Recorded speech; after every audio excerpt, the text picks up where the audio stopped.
when should a person come about a nonprofit? When should they seek legal help? Well, guess what? They should seek legal help before they even start.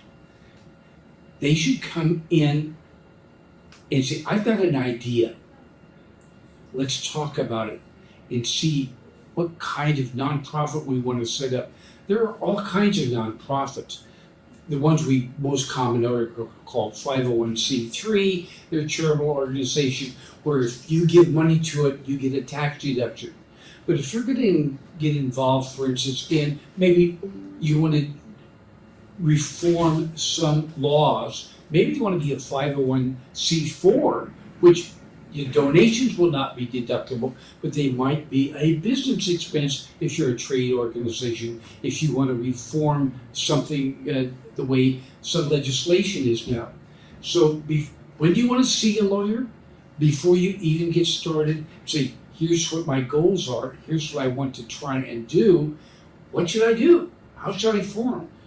Articles of incorporation are totally different for the type of entity that you want to be involved with.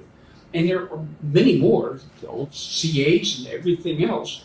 You want to come talk to someone and just bounce ideas off with and come up with the best plan before you even start. And once you decide, just do your articles of incorporation, which are specifically tailored for your needs. Then the bylaws, which are specifically tailored for your nonprofit.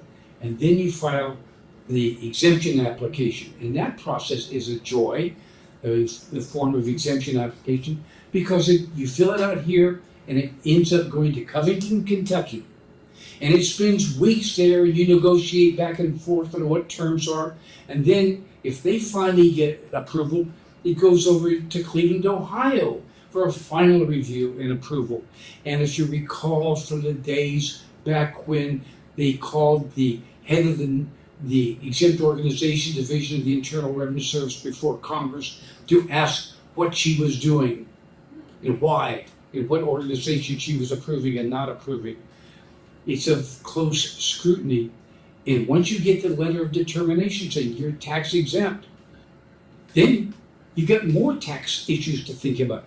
How you file, how you raise money, and what you do with your money, and how you have your operating going on. And so you need to have a lawyer who knows the field, that you trust, and hears you in what your goals and objectives are, because they will change.